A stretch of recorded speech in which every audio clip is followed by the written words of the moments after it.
Imagine this. It's a quiet Saturday afternoon. You're heading over to your best friend's house to hang out, maybe play some games, or just chill. But when you arrive, something feels off. The house is eerily quiet, and your friend isn't home. The door is unlocked, and you step inside. What happens next will change your life in ways you never imagined. Are you ready for a story that will leave you breathless? A story of forbidden love, unexpected desires, and the power of connection. This isn't just any story. It's a journey into the heart of two men who were never meant to be together. But sometimes, love finds you when you least expect it. Let's dive in. I still remember that night with my best friend's dad clearly.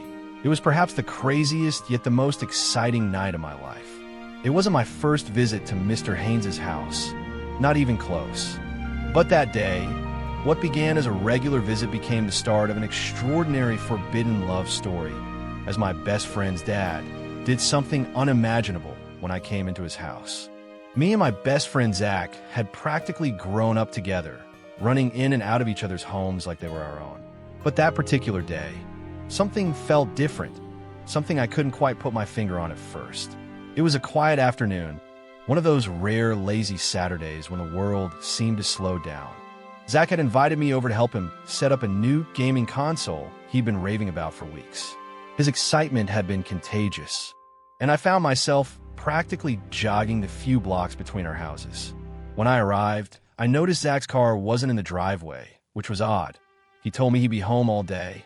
Still, I figured he might have just stepped out to run an errand or pick up snacks, so I rang the doorbell and waited. No answer. I rang again, pressing the button a little longer this time. But the house remained silent. I was about to text Zach when the door creaked open ever so slightly, as if someone had left it ajar. "Hello," I called out, my voice echoing slightly in the stillness. There was no response, but I could hear faint movement inside, subtle, almost imperceptible, but definitely there. My chest tightened with an inexplicable mix of curiosity and unease. I pushed the door open further and stepped inside.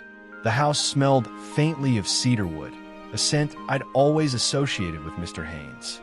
He had this way of making his home feel warm and inviting, even when he wasn't around. But today, there was something else in the air, a heaviness that pressed down on me as I walked further into the living room. "Zach," I called again, louder this time.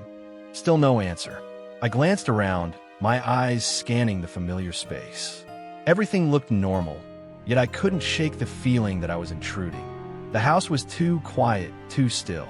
I decided to check Zach's room upstairs, thinking maybe he was gaming with his headphones on and hadn't heard me come in. As I climbed the stairs, I heard a faint sound, a low, rhythmic thumping that seemed to be coming from down the hall. My heart rate picked up as I tried to place it. Was it music, footsteps, something falling? When I reached the landing, I paused, listening intently.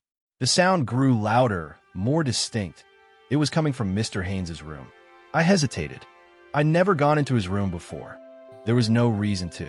It was his private space, a line neither Zach nor I had ever crossed. But something about the noise drew me in, an invisible thread pulling me closer to him, despite my better judgment. It was like I was walking towards something that would alter my life in ways I never had imagined. Nonetheless, I took a deep breath and walked down the hallway, the sound growing louder with each step. My hand hovered over the doorknob for a moment before I finally turned it and pushed the door open. What I saw made my breath catch in my throat. Mr. Haynes was standing by the window, his back to me. He was shirtless, his broad, muscular frame illuminated by the soft glow of the afternoon sun streaming through the curtains. His hands were braced against the window sill, his shoulders rising and falling with each measured breath. For a moment, I couldn't move. My mind raced with questions. Why was he here? And where was Zach? Did he know I was standing there, watching his muscular body from behind? Little did both of us know something astonishing was about to happen. That day, before I could gather my thoughts, he turned around, his piercing blue eyes locking onto mine, and the air between us seemed to shift. "David," he said, his voice deep and steady, though there was an undercurrent of something I couldn't quite place. surprise, amusement? I didn't hear you come in, I stammered, suddenly hyper-aware of how out of place I was. Zach told me to come over, but he's not here, and the door was open, so I thought. My voice trailed off as he took a step toward me, his expression unreadable. There was something intense in the way he looked at me, something that made my skin prickle and my pulse race. Zach went out to grab a few things. He said, his tone calm but firm. He'll be back soon. Why don't you come in and sit down? I hesitated, my feet rooted to the spot. There was a weight in his gaze, a magnetic pull that made it hard to look away. Against my better judgment, I stepped inside, letting the door click shut behind me. The room was surprisingly tidy, with neatly made sheets and books stacked in perfect order on the nightstand. It was nothing like Zach's perpetually messy room, and the stark contrast only added to my growing unease. "Have a seat," Mr. Haynes said, gesturing to a chair near the corner of the room. I obeyed, perching on the edge of the seat as he leaned against the desk, his arms crossed over his chest. So he began, his lips curling into a faint smile. "What brings you here today?" "I was just here to help Zach with his console," I said, my voice barely above a whisper. He nodded slowly, his eyes never leaving mine. "Right, the console." The silence that followed was deafening. I fidgeted under his gaze, my palms clammy against my thighs. There was something in the way he looked at me, a mix of curiosity and something else, something darker, more intense. "You've grown up a lot, David," he said suddenly, his voice low and measured. "It's been interesting watching you and Zach over the years." I swallowed hard, unsure how to respond. His words hung in the air, heavy and charged, and I felt my cheeks flush under the weight of his attention. Before I could say anything, he pushed off the desk and walked over to me, his steps slow and deliberate. He stopped just a few feet away, looking down at me with an intensity that made my heart pound. "You don't have to be nervous," he said, his voice softening. "I'm not going to bite." I forced a weak laugh, though it came out more like a nervous exhale. "I'm not nervous," I lied, though the tremor in my voice betrayed me. His lips curved into a knowing smile, and for a moment, neither of us spoke. The silence was thick, suffocating, and I felt like I was standing on the edge of something I couldn't quite see, something I wasn't sure I was ready for. And yet, I couldn't bring myself to look away from his muscular chest. The air between us felt charged, as though the entire room had tilted slightly, pulling me toward him in a way I couldn't explain. My heart was pounding so loudly that I was sure he could hear it. "Mr." Haynes leaned against the arm of the chair, close enough that I could see the faint stubble along his jawline, the way his Adam's apple bobbed slightly when he spoke. His presence filled the room, heavy and commanding, making it nearly impossible to look away. "David," he said again, and the way my name rolled off his tongue made me shiver. "You seem distracted. Is everything okay?" "I'm fine," I replied too quickly, my voice higher than usual.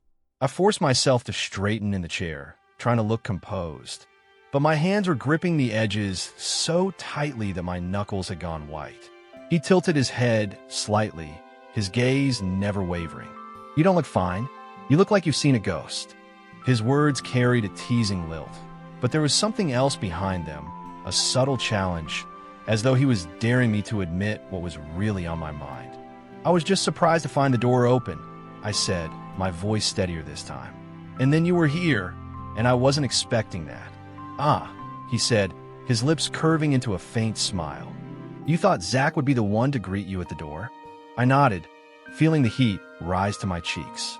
"Well," he said, leaning closer, "he's not here, but I am. So, why don't we make the most of it?" At that moment, I knew something special was about to happen. His words hung in the air, and my mind scrambled to make sense of them. Was I reading too much into this? Or was there something more in the way he looked at me? The way his voice softened just enough to make it feel intimate? "I'm not sure what you mean," I said cautiously, my throat dry. He chuckled softly, the sound low and rich, sending a ripple of something I couldn't name through my chest. "Relax, David. You're so tense." He placed a hand on my shoulder, and the warmth of his touch was both comforting and unnerving. His palm was broad and firm, his fingers curling gently against my skin. I should have pulled away, should have said something, but I couldn't. My body betrayed me, rooted to the spot as though his touch had cast some kind of spell. "You've always been so polite," he said, his voice quieter now. Almost a murmur. "So respectful. It's a rare quality these days." "Thanks," I said weakly, my voice barely above a whisper. He lingered there for a moment longer before pulling back, his hand sliding away slowly, almost reluctantly. The absence of his touch left a strange emptiness, like I'd been holding on to something I didn't realize I needed until it was gone. "Zach's lucky to have a friend like you," he said, straightening and walking toward the window. His back was to me now, his broad shoulders illuminated by the soft light filtering through the curtains. "You've always been there for him, haven't you?" I nodded, though he couldn't see me. "Yeah, he's like a brother to me." "And yet," he said, turning his head slightly, his voice tinged with something I couldn't quite place. "You're nothing like him." His words caught me off guard, and I frowned. "What do you mean?" He turned fully, his eyes meeting mine once more. "Zach is restless, always moving, always looking for the next thrill. But you're different. Steady, observant." I opened my mouth to respond, but the words caught in my throat. The way he looked at me, like he was seeing through me, made it hard to think clearly. But this was just the beginning of something wild that was about to come. "You notice things, don't you?" he continued, stepping closer again. "Little details most people overlook, I guess," I said hesitantly. His gaze dropped for a moment, and I followed it, realizing too late that my hand was still gripping the edges of the chair. I quickly let go, resting them awkwardly in my lap. "There's no need to be nervous," he said, his voice softer now. "You're safe here, David." Something about the way he said my name sent a shiver down my spine. It was deliberate, almost intimate, like he was testing the weight of it on his tongue. "I know," I said, though my voice lacked conviction. He smiled a slow, knowing smile that made my stomach flip. The silence stretched between us again, thick and heavy. I couldn't help but notice the way his gaze lingered, the way his eyes seemed to trace the lines of my face as though committing them to memory. "Can I ask you something?" he said suddenly, breaking the silence. "Sure," I said, though my heart was racing. "Why do you always look at me like that?" His question hit me like a freight train, and my stomach dropped. "I don't know what you mean," I said, shaking my head. "Don't you?" he asked, one brow arching slightly. "You've been looking at me like that for years, ever since you and Zach were kids."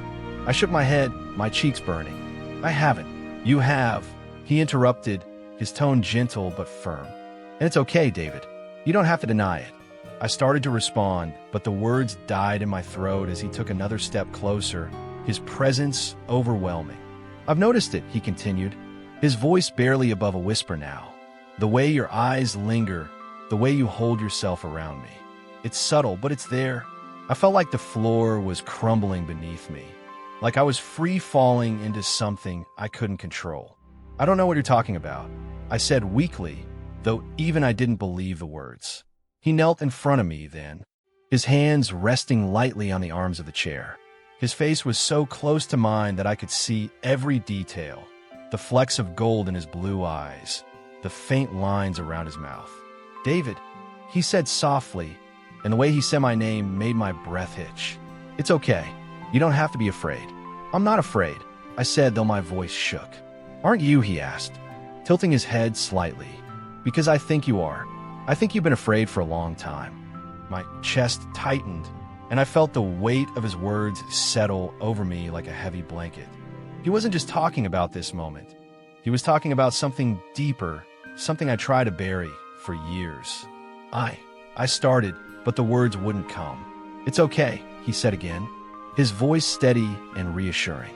"You don't have to say anything. Just be honest with yourself." I looked at him then, really looked at him, and for the first time, I let myself feel the weight of everything I've been holding back. The fear, the confusion, the longing. It all came crashing down, and I felt my eyes sting with unshed tears. "I don't know what I'm doing," I whispered, my voice breaking. He reached up, his hand gently brushing against my cheek. His touch was warm and comforting, and I found myself leaning into it, despite myself. "You're doing just fine," he said softly. "Just let yourself feel it." At that moment, the air around us seemed to thrum with an almost tangible energy, thickening with every second that passed. The warmth of Mr. Haynes's hand on my cheek lingered, seeping into my skin and racing through my veins like wildfire. Every nerve in my body felt alive, raw, and hypersensitive, as though the moment had stripped away all the layers I'd carefully built over the years. "I shouldn't be here," I murmured, though the words felt hollow even as I said them. My body betrayed me, leaning closer to him, drawn in by a force I couldn't resist. "But you are," he replied, his voice low and deliberate. His hand slipped from my cheek to the nape of my neck, his fingers brushing against my skin with a touch so light it was almost maddening. "And I don't think either of us wants you to leave." His words were a quiet confession, but they held the weight of something much larger. My breath hitched, and I felt my resolve crumbling piece by piece under the intensity of his gaze. "I don't know what this is," I admitted, my voice barely above a whisper, "but it scares me." "It scares me too," he said, and the honesty in his tone caught me off guard. But sometimes the things that scare us are the things we need the most. Before I could respond, his other hand came up to cradle my face, his touch firm but gentle. His thumb brushed against my jaw, and my heart threatened to beat out of my chest. I felt like I was standing on the edge of a cliff, the ground beneath me crumbling, and yet I didn't want to step back. "David," he said softly, his voice almost a plea, "I need you to tell me if this is okay. If you want this, because I don't want to push you into something you're not ready for." The vulnerability in his words was disarming, cutting through the haze of confusion and fear clouding my mind. He wasn't just taking, he was offering, giving me a choice, a moment to decide. And I made it. "I want this," I said, the words trembling but honest. "I don't understand it, but I want it." His lips curved into a faint smile, one that felt like a secret shared between us. "Good," he said simply, and then he closed the distance between us. The first touch of his lips against mine was electric, sending a jolt through my entire body. It was soft at first, tentative, as though he was testing the waters, but then something shifted. His hand tightened slightly on the back of my neck, pulling me closer, and the kiss deepened, becoming something hungrier, more urgent. But this was just the beginning. The craziest part was yet to come. I felt myself melting into him, my hands gripping the front of his shirt as though it was the only thing keeping me grounded. The world around us blurred, fading into nothingness as every ounce of my attention zeroed in on the way his lips moved against mine, the way his hands held me, as though I might slip away. When we finally broke apart, both of us were breathing heavily, our foreheads pressed together. His eyes searched mine, and for a moment, I thought I saw a flicker of doubt, an unspoken question. "We can stop," he said, his voice rough and low. "If this is too much, if you need time, we can stop." But I didn't want to stop. I didn't want to think about the consequences or the questions or the thousand complications waiting for us outside this room. All I wanted was him, this moment, this connection that felt too powerful to deny. "I don't want to stop," I said, my voice firm despite the trembling in my limbs. That was all he needed to hear. In one swift motion, he stood, pulling me up with him, his hand around my waist, guiding me as he walked backward toward the couch. I followed without hesitation, my heart pounding in anticipation. When we reached the couch, he sat down and pulled me onto his lap, his arms wrapped around me in a way that felt both protective and possessive. His lips found mine again, and this time there was no hesitation, no holding back. The kiss was fierce, consuming, as though he was pouring every unspoken emotion into it. His hands roamed, sliding up my back and over my shoulders, his touch igniting sparks wherever it landed. My own hands were tentative at first, unsure where to go, but he guided me, taking my wrists and placing them on his chest. The steady beat of his heart beneath my palm was grounding, a reminder that this was real, that he was real. "David," he murmured against my lips, and the way he said my name sent a shiver down my spine. His hands slipped beneath the hem of my shirt, his fingers tracing the bare skin of my lower back. I gasped at the contact, the sensation both exhilarating and terrifying. My body reacted instinctively, arching into him, craving more of his touch. He responded in kind, his grip tightening as though he couldn't bear the thought of letting me go. The world outside ceased to exist, replaced by the heat and urgency of the moment. Nothing else mattered, not the past, not the future, not the lines we were crossing or the consequences we might face. All that mattered was the way he made me feel, the way he seemed to see every part of me and accept it without question. And as the intensity between us grew, I realized something I hadn't before. This wasn't just about desire or curiosity. This was about connection, about finding something in each other that we hadn't even known we were missing. It was terrifying, it was exhilarating, but the best was yet to come because something deeper was about to unravel, something neither of us was prepared for. "David," he said softly, his voice tinged with hesitation. "There's something about you, something I can't seem to stay away from."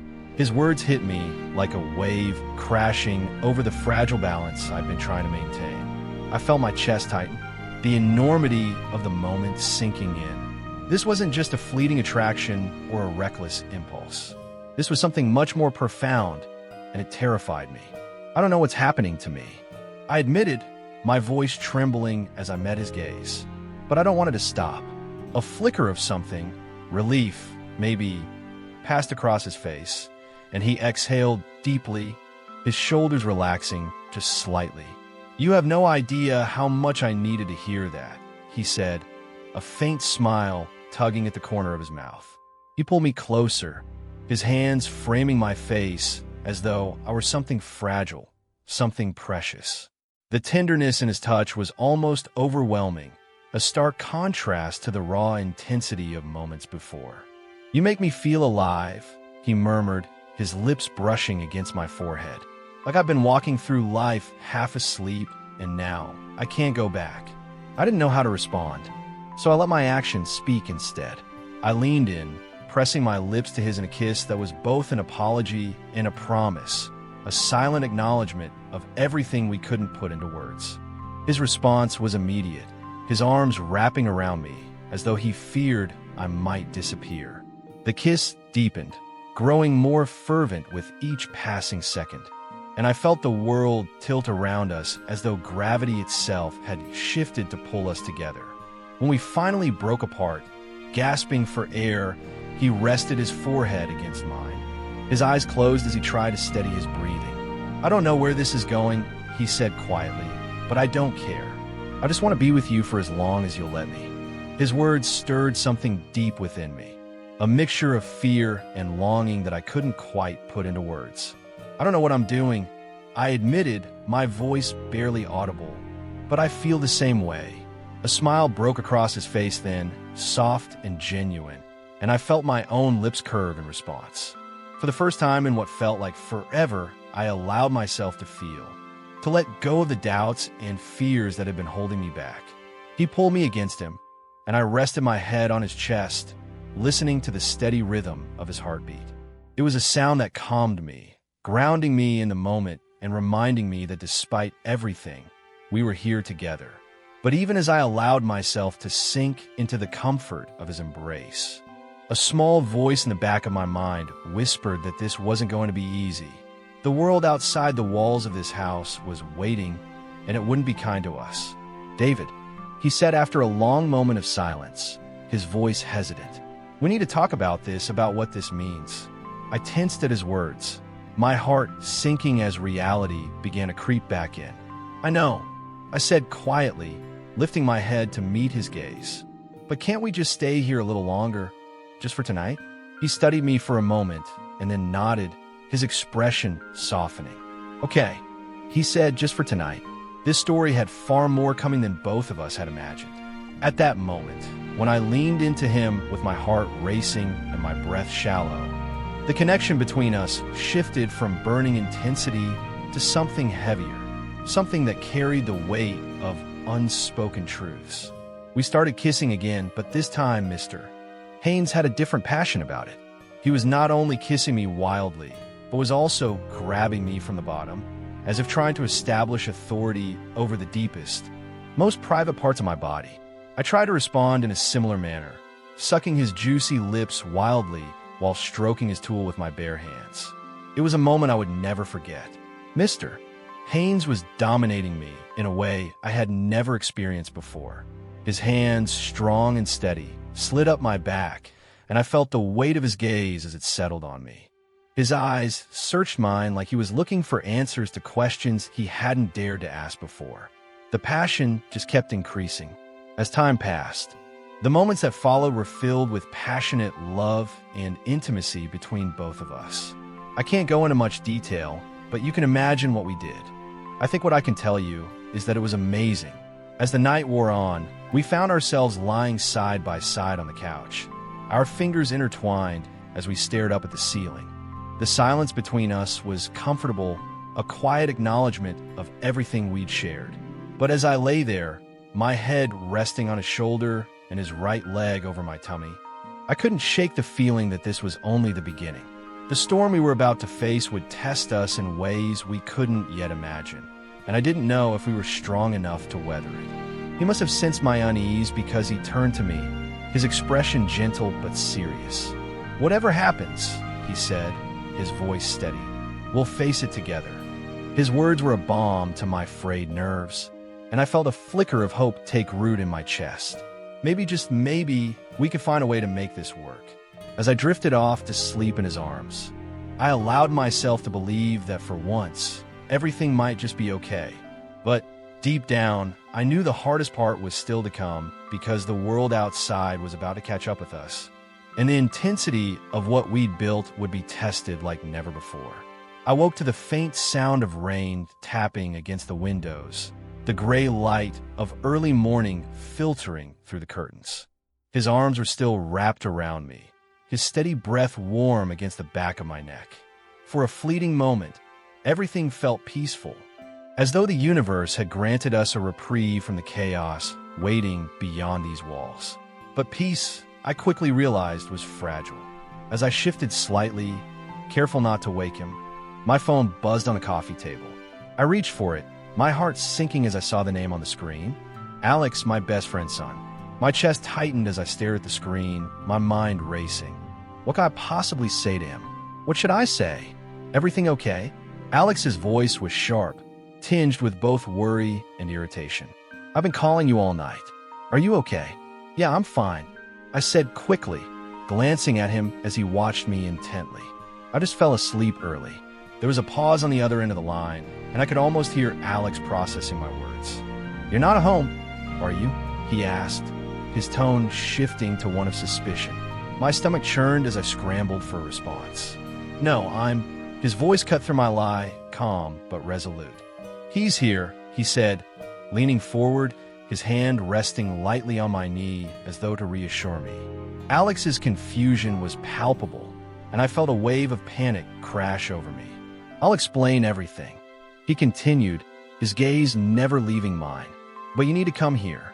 Alex, it's time we talked." The silence that followed was deafening, and I could feel my pulse hammering in my ears as I waited for Alex's response. "Fine," he said finally, his tone clipped. "I'll be there in 20. The line went dead, and I set the phone down with trembling hands, my heart pounding in my chest. "What are you doing?" I asked, my voice barely above a whisper. "What we should have done from the start," he said, his expression unwavering. "It's time to stop hiding, David. He deserves the truth." I wanted to argue, to tell him that this was a mistake, but the conviction in his voice silenced me. He was right. Alex did deserve the truth, no matter how messy or painful it might be. The next 20 minutes passed in a blur of tension and anticipation, the silence between us heavy with unspoken fears. When a knock finally came, my heart felt like it might burst from my chest. He stood, his movements deliberate as he crossed the room to open the door. Alex stepped inside, his eyes immediately locking onto mine. "What's going on?" Alex demanded, his gaze darting between us. "Why are you here?" I asked him to come, he said, his voice calm but firm. "Alex, there's something you need to know, something I should have told you sooner." Alex's brow furrowed in confusion, his posture tense as he crossed his arms over his chest. "What are you talking about?" He hesitated, his gaze flickering to me before returning to Alex. "I've been seeing someone," he began, his tone steady despite the weight of his words. "Someone who means a great deal to me." His voice barely above a whisper. "You're not serious." "I am," he said firmly. "I care about David, Alex, more than I ever expected to." The room fell into a heavy silence, the weight of his confession hanging between us. Alex stared at me, his face pale as he struggled to process what he'd just heard. "How could you?" he demanded, his voice rising as he turned to me. "How could you do this to me, to us?" "Alex, I began, but he cut me off, his anger boiling over. "You're my best friend, David," he shouted, his voice cracking. "And you," he turned to his father, his hands clenched into fists at his sides. "You're supposed to be my dad. How could you betray me like this?" "I didn't plan for this to happen," he said quietly, his tone filled with regret. "But it did, and I won't apologize for how I feel." Alex's laughter was bitter, his eyes flashing with anger. "You won't apologize?" he repeated incredulously. "You think this is okay? It's not about what's okay. It's about what's real. And what's real is that I care about David. That's the truth, whether you want to hear it or not." Alex shook his head, his expression one of disbelief and hurt. "I can't do this," he said, his voice breaking as he turned toward the door. "Alex, wait." I started, but he was already gone, the door slamming shut behind him. The silence that followed was suffocating, and I felt tears prick at the corners of my eyes as I sank onto the couch. "What have we done?" I whispered, my voice trembling. He sat beside me, his arm wrapping around my shoulders as he pulled me close. "We told the truth," he said quietly, "and that's all we can do." But as I leaned into him, seeking comfort in his embrace, I couldn't shake the feeling that the hardest part was still to come, because love, no matter how real, doesn't exist in a vacuum, and the world outside wasn't ready to let us be. Thank you for watching. If you enjoyed this story, please hit the like button and subscribe for more emotional, romantic, and heart-wrenching tales. Don't forget to comment below and share your thoughts.